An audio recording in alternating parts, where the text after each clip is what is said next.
Just joined BVA? The new member series, led by Teresa Galgano, is your guide to everything you need to know. From member benefits to our proud history and upcoming events. Tune in the last Monday of every month at 1 p.m. Eastern. Stay connected. Go to BVA.org to find out how you can directly make a difference in the lives of the brave men and women who have given their eyesight in defense of our freedom. They fought for your independence, and by going to BVA.org, you can find out how to help these veterans regain theirs. Go to BVA.org today. Hey everybody, Steve Baskis here, and welcome to Visions of BVA. I hope everybody had a great month of May. It's now June 1st, and we're about a month away from our convention in Dallas, Texas. If you haven't already, go to the bva.org webpage and sign up. All right, everybody, let's just get right to it. On today's show, I interviewed Paul Mims, the president of the Blinded Veterans Association. He'll be passing the torch to the next leader here in July at our convention, and I thought I'd have a few words with him about his service over the past 2 years, accessible technology and the role it plays in blind and visually impaired people's lives, and some other things. So let's just drop right into the conversation and hear what he has to say. One of the things that I've been trying to do during my presidency, and I think I've been fairly successful in doing it, and that's return the organization back to the members. So the town halls are a way to engage the membership to a greater degree and to promote the transparency they've been asking for years.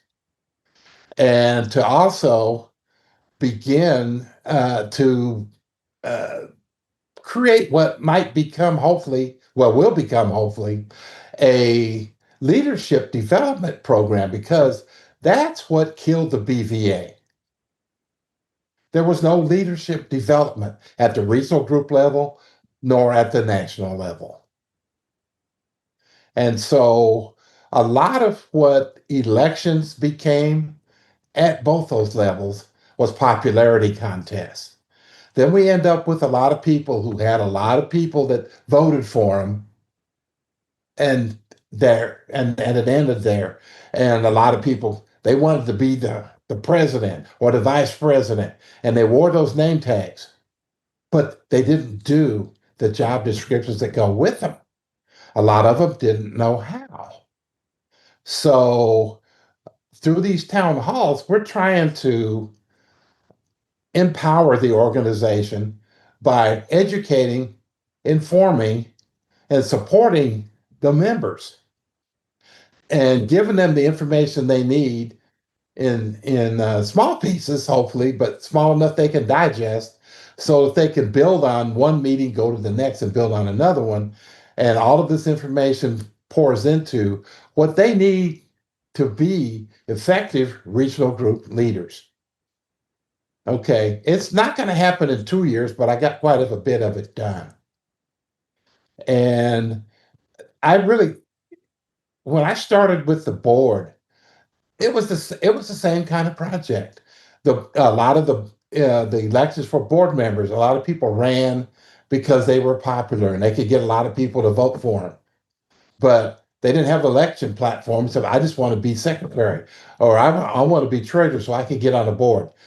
And if people didn't ask them, what do you want to accomplish? They didn't answer and didn't have an answer. So we actually developed during the last, basically 2 years, job duties and responsibilities for board members, so that there were certain core competencies, if you will, for board members. And so they needed to learn already know how to create a document in Word, edit it, at least be able to read a spreadsheet, make a commitment to read their email daily, and to be able to negotiate a website to look up information that might be there, particularly on the bva.org website. And if they couldn't do those things, quite honestly, it was difficult for some of us on the board to expect the others that coming onto the board to be able to work with us and to lead the organization and show the membership um, what members also need to be able to do and be able to teach them when we were called upon. So that I think is the first big overarching thing that I tried to do as president. And that was to return the organization back to the membership. And we had to do that through communication and education. We needed to, let them know we're available to them. You can talk to us, you can talk with us, you can even talk about us. But in the end, we want to be able to talk with you, and we want to be able to talk about you and how we can empower you. And so obviously, it's late in the game for a lot of regional groups. A lot of regional groups have failed. But I've touched on what I think is the core reason they failed, and that was that uh, for a long time, there was no advancement and no replacement in leadership at the regional group level. And people served on and on and on and on and on. Then when they got tired, they wanted out. And there was nobody to jump into the vacuum they left. And so without leadership, the regional groups, of course, we're almost destined to fail. The regional groups that we have left, they're pretty strong units by and large. And so hopefully we can build and keep them as they want to remain as regional groups. But, the next thing that I didn't get done, but it's still in the works as I pass the baton. And that is, what are we going to do with our growing number of members at large? Those are the members that were created as at large members because they no longer belong to a regional group.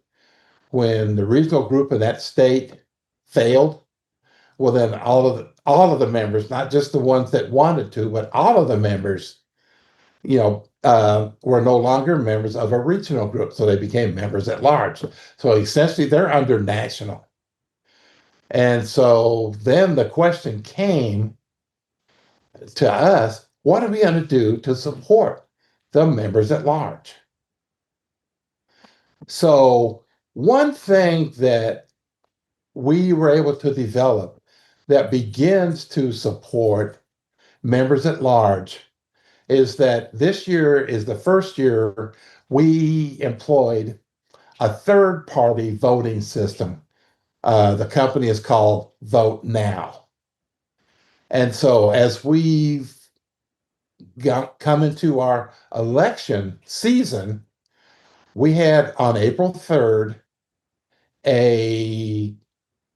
I guess it would go a candidate forum. And I conducted that meeting and I accepted nominations for district directors for District 1 and then District 3. And the incumbent ran in District 1 and ran unopposed. In District 3, there were two people that said they would run, but one of them decided to withdraw his. So that person is running unopposed. For national secretary, we have two candidates. Or not secretary, national treasurer, we have two candidates. And so for national secretary, vice president, and president, all three of those candidates are now running unopposed.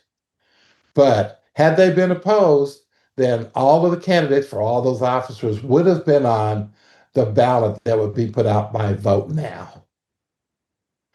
As they're running unopposed, their names won't be on the ballot. And one of the reasons is, as an organization, of course, we've got to watch the funds. The more names are on there, the more the election costs.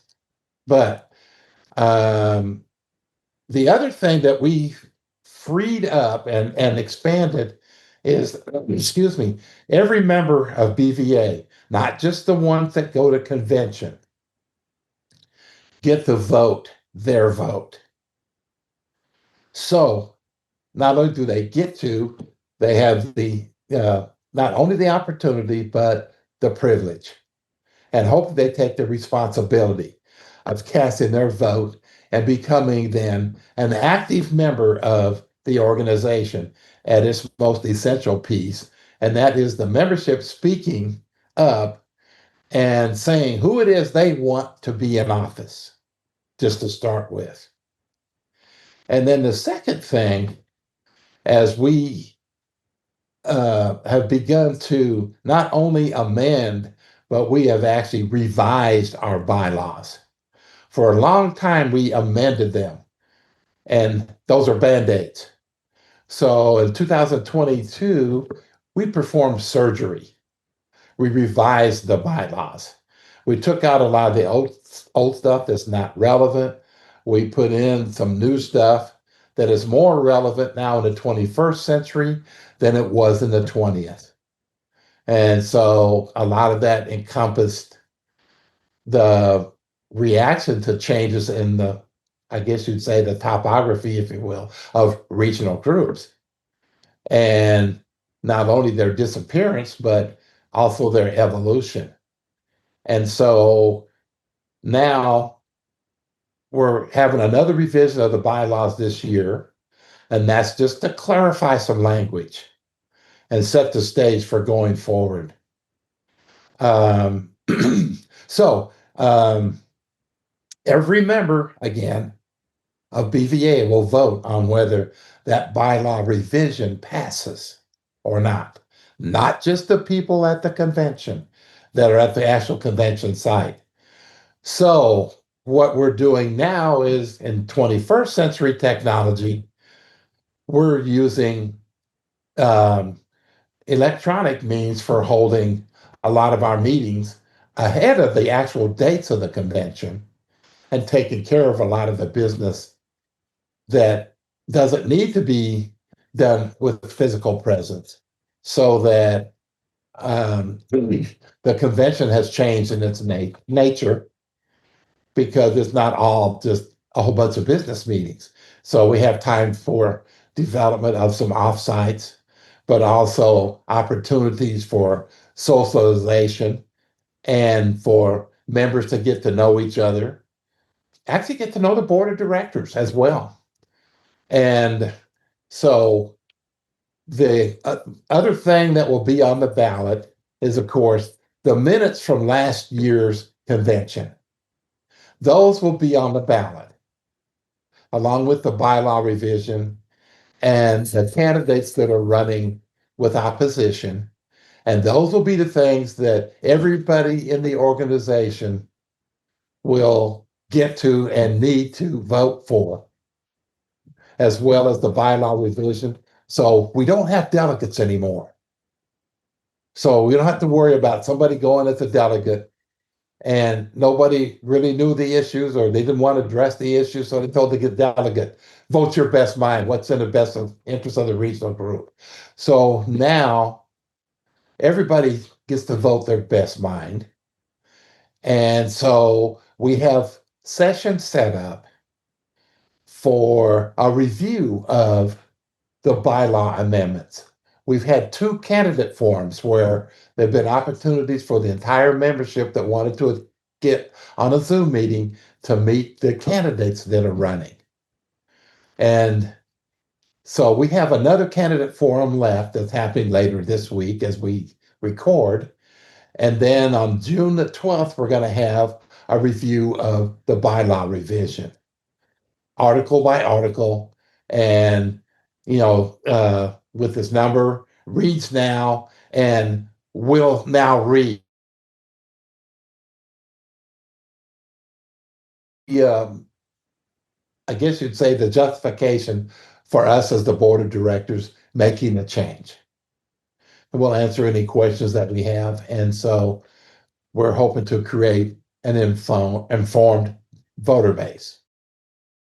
Discover the power of movement, connection, and community with the Adaptive Sports and Activities Interest Group, facilitated by Anthony Woodson. Join fellow veterans in peer-driven conversations focused on adaptive recreation, integrated support, and whole health rehabilitation, all designed to empower dignity, independence, and self-worth. Meetings take place on the second Tuesday of each month at 7 p.m. Eastern. Whether you're looking to get active or stay connected, this is your space to be inspired, supported, and seen. I appreciate the information you're providing to our members and listeners. There has been growing pains, but being a member myself since 2008 and a young member, I was 22 at that time frame. Until now, I'm 40 this year. I have seen or experienced, witnessed a tremendous amount of change, especially towards modernization and the improvement of communicating through technology like Zoom and online, and through just distribution of information, as well as now we have a podcast, which we're on now, and all trying to communicate and convey information to members and to the public to make people more aware. And it has been hard and I think difficult and challenging, but it is definitely something that has to happen. And you among other leaders have spearheaded that over the years, and I appreciate that and commend you for your work. How do you feel about your 2 years of service to the BVA as president? Well, I've got to admit, um, I really have enjoyed it.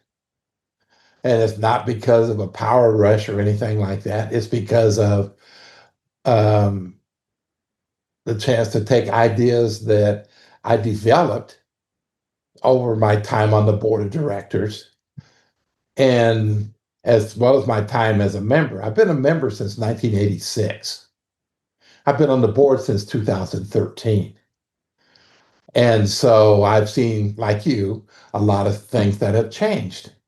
I've also seen a lot of things that I think needed to be changed, and some things that shouldn't have changed. So this was my shot at saying, okay, I've stepped up into leadership. I've now it's my responsibility, and I can create something that I think looks like I think it should look.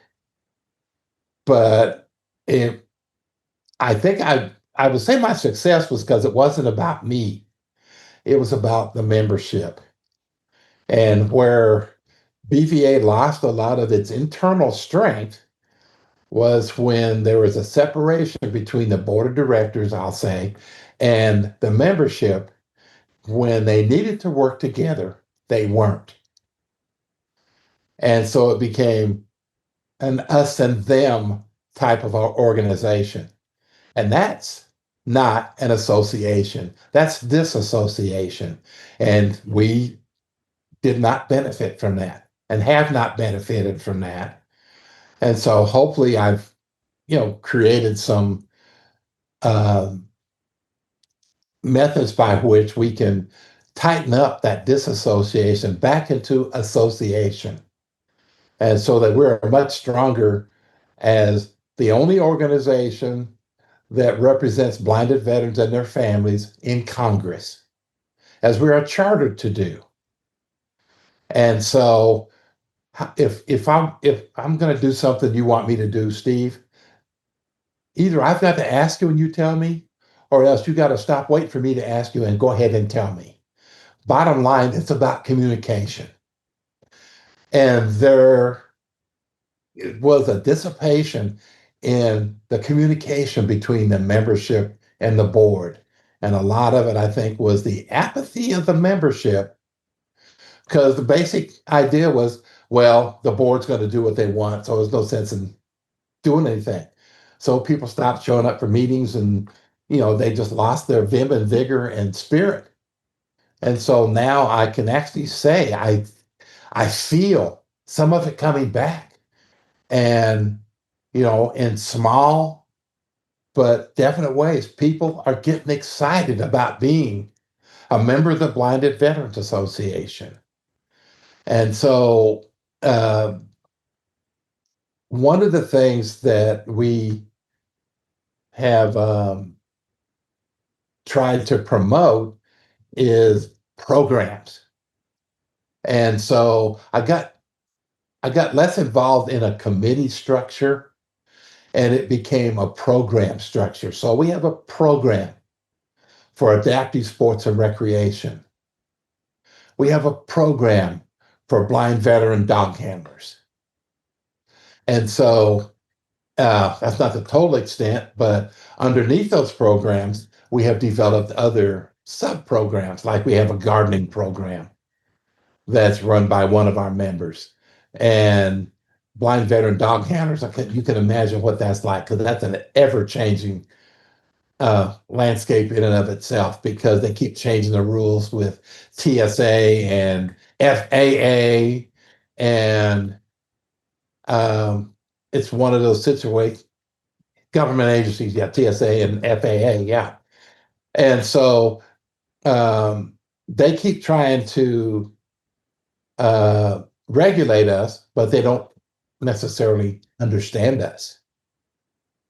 And so they make regulations that suit them, but they essentially disempower, aggravate, and sometimes complicate our lives. We as blinded veterans need, as guide dog and even service dog handlers, we need a group in which to develop our position on the issues that are happening around us, because of us, to us, whatever, and be able to form an opinion and be able to direct our legislative director on how to speak up for us when we have the opportunity to be heard in Congress, anywhere. And same thing with adaptive sports and recreation. Okay, that should be something that we put the effort into it to see that any member that wants to participate in that kind of program has an opportunity. So it boils down to not just climbing mountains or cliffs, and of course we need that, and there are people that need to do that in order to find their fulfillment in life, and we support them. But there are people that they want to just engage, but they've been playing chess for years. They're not pros. They didn't compete internationally, but they're pretty good. And so our program would encompass something as mundane and simple as a BVA chess tournament, possibly. We're active participants in the programs that VA sponsors, like Golden Age Games and Winter Sports Clinic, Summer Sports Clinic.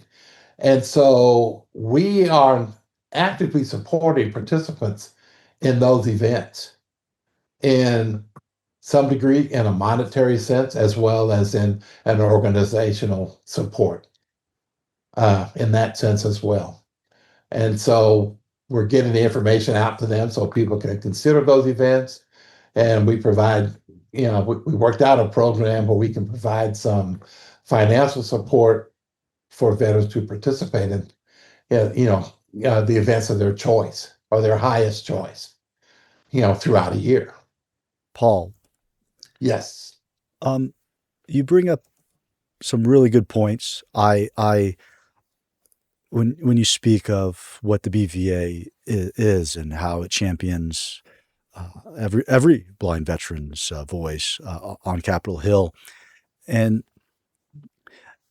but some of the other things you were mentioning early on, like with a leader's ability, specifically a leader of the Blinded Veterans Association, to use electronics, use technology to help facilitate or organize and build information that's going to be disseminated is so important. I mean, it's important, I think, for every blind or visually impaired veteran to learn technology.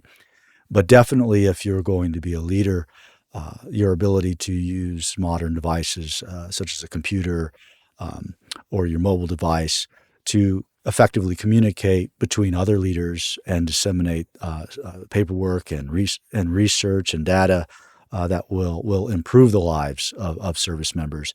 And Right. this is definitely a challenge when someone loses their eyesight, is regaining independence and their ability to do this, to basically continue to learn and live life, all the daily things that we have to do for ourselves, but then being a leader again, just like we were maybe in the military, Mhm.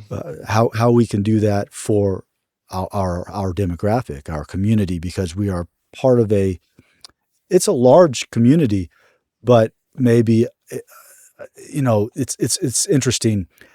We still haven't tapped into connecting with maybe the entire community, but we're working on that. We're trying to reach every blind and visually impaired veteran out there, and I think everything that we have been trying to do over the years with modernization is helping make that happen more and more. And we've been, and as people and humans, we've been through some challenging ordeals in just the past few years. I mean, just COVID, Mhm. for instance. But I appreciate what you have to say about technology and education, and because that and also orientation and mobility, the ability to move in unfamiliar places, Mhm. are two important things that all blind service members should pursue aggressively when they've lost their sight. At least that's how I feel, because it gives them freedom, independence, and the ability to collect and educate, collect information and educate themselves, and then be part of society once more. How do you feel that has played a role on your life? Understanding, having mobility, and you speak of guide dogs and you speak of technology. It's a big part of you, right?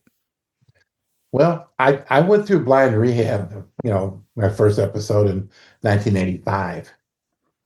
And then I returned to college in 1986 and finished up my associate's degree, bachelor's degree in 1989. And then I went and got my first guide dog. And as soon as I got back, 2 months later, I started graduate school. And I went on to finish up my master's degree in social work in December 1991. And then I started working for the VA in June of 1992 as a counselor at the vet center. I worked there until 2000.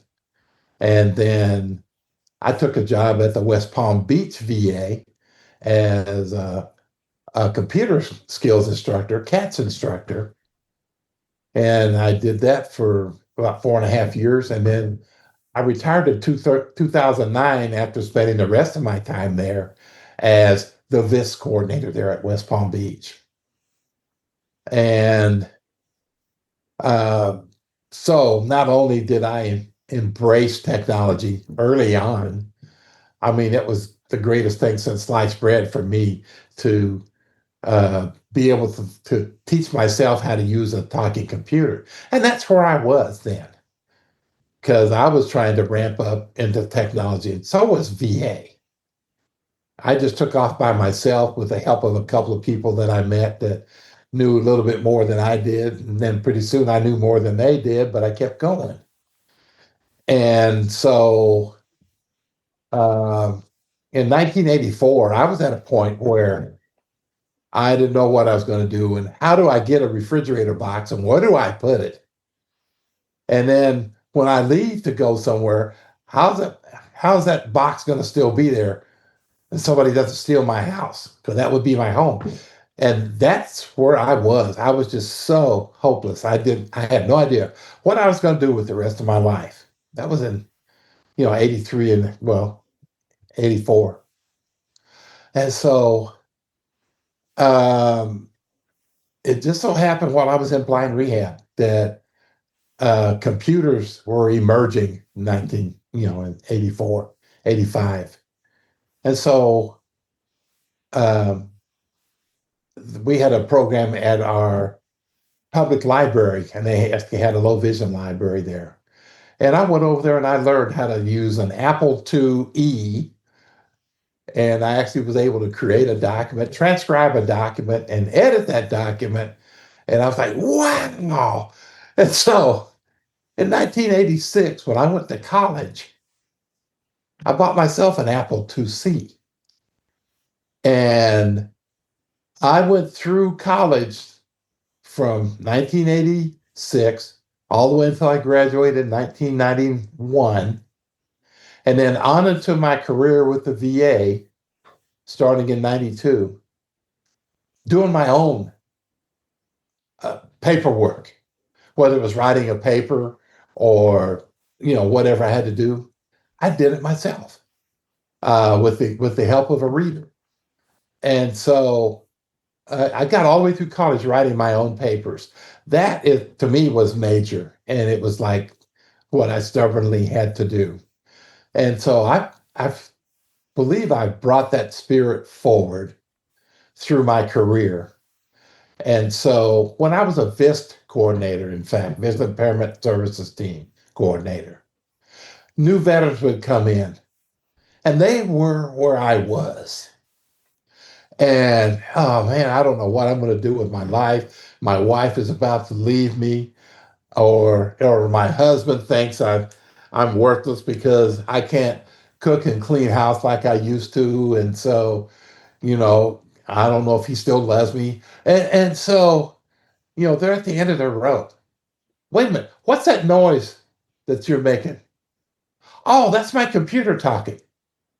Your computer talks? Yeah. That's how I know what's on the screen because I'm totally blind too. Wait a minute. You're totally blind? Yeah. You don't see anything? No. Oh man. Okay. And that I think is the greatest opportunity I had to be an example, to inspire somebody to go from zero, because that's where they were. And I can't begin to count the number of veterans that, I believe I had some opportunity to inspire them to go from where they were because they thought they would never be anywhere except where they were, and to have the opportunity to move forward. And so I've done the same thing throughout my BVA career as well.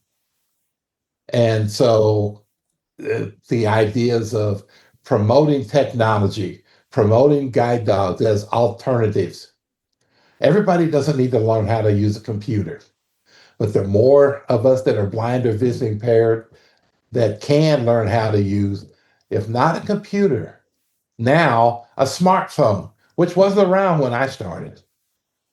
Those are empowering pieces of technology because they're enablers of communication. They empower us to be able to communicate, not just with each other, although that's very important, but also to the world outside the world of blindness.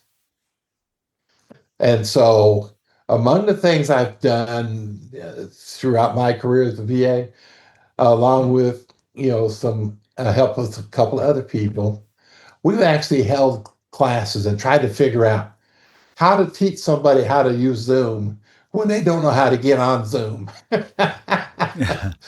And that was a challenge within itself. And we had to color outside the box. And we did some one-on-ones with those that were having the most trouble. Okay, after this, I'm going to call you. I'm going to talk you through it. And so I'm gonna send you a message so you can log on my personal Zoom account, and we'll get you there. And so we did that. And so that's how we built up our community of Zoom users that exist within the BVA. That's how we began. And we probably need to do that again because we have some people that are struggling. We have some people that tried it on a computer and couldn't get it. So we probably need to try again with some of those people and see if it's easier on a phone or if they need to try it again on a computer. But, the thing is, we can't give up on those people.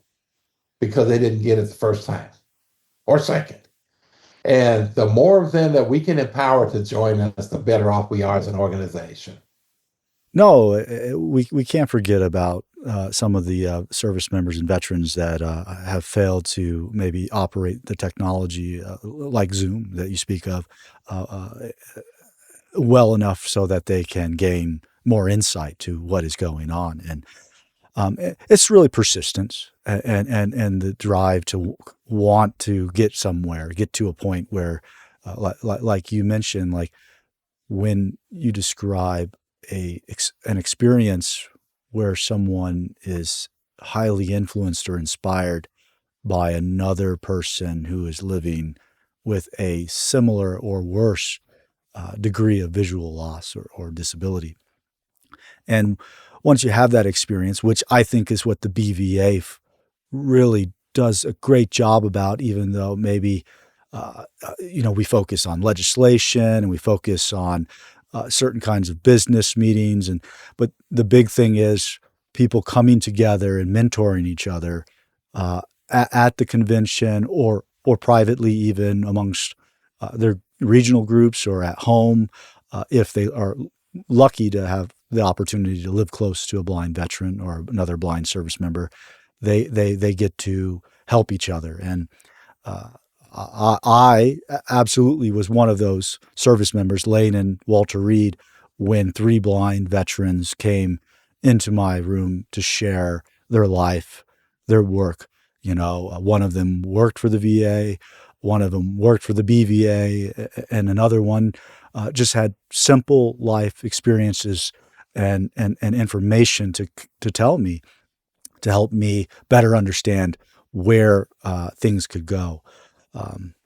Fortunately, I have grown with technology, being a young person, and have embraced it too, just like yourself. And it really does improve one's life, one's ability to operate and get things done, even if there's no one there with eyesight to help. And so I really understand what you're saying, and I hope more than anything, people listening to this, whether they're the general public or another blind veteran or individual who is blind, even not a veteran, that they make sense of these experiences and the testimony you give, as well as myself, to make a decision about what they should do to improve their independence and their ability. Well, I've gone back to, I guess, what's one of the BVA basics several times, and it's what's actually working, and that is the notion that the Blinded Veterans Association is blinded veterans helping blinded veterans, and based on the notion that we learn more from each other probably than we do from people outside our group. And we are empowered at our most vital moments by people that we're sharing, like you said, the vision impairment or vision loss with, because they understand you don't have to go through all of the other stuff. Hey, man, I know what you're going through here. Let me help you out. And so um, I think that's the most basic tenet of our organization, is that we're blinded veterans helping blinded veterans. And the notion being that we're going to achieve a lifestyle that's as close to that of the general public, in spite of our vision loss, and become productive members of our families and communities. Most definitely. Paul, do you have any words or information that you want to convey as you pass the torch to the next person, moving forward here in July?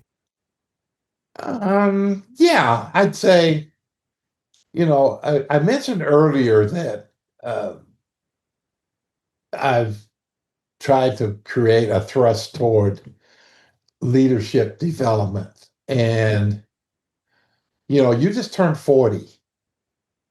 I'm 80. Okay. Now, We should be in Blinded Veterans Association getting to a point where, and he won't be, but the next president is not 80 or even 70.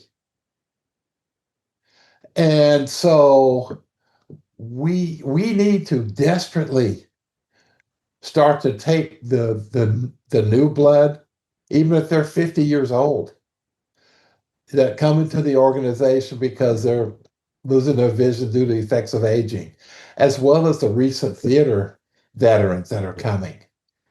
And we need to capture them and capture their interests and develop their knowledge, skills, abilities, and talents into experience.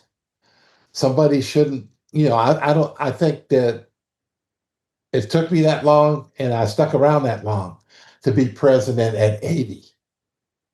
But we should be looking at people that learn how to do that earlier in life.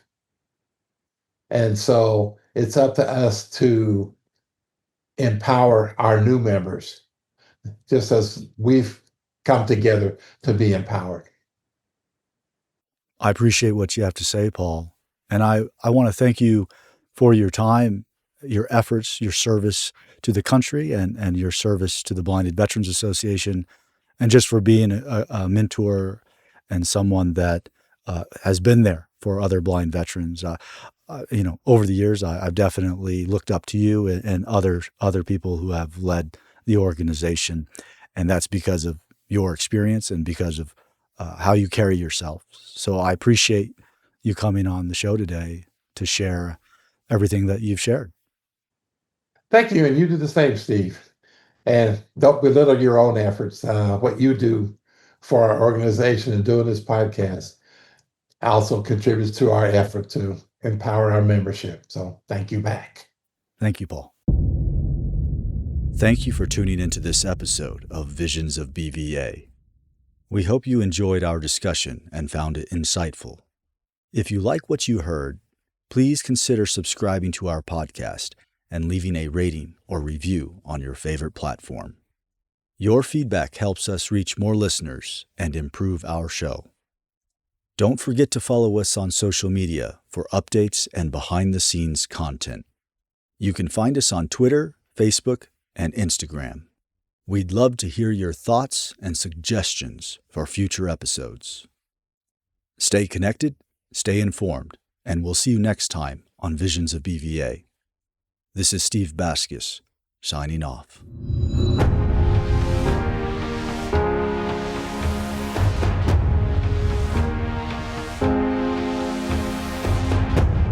You're listening to a BVA production.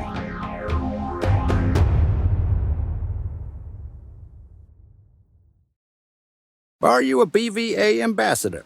Stay informed, skilled, and ahead of the curve with the Ambassador Educational Series led by Vernon Humphrey.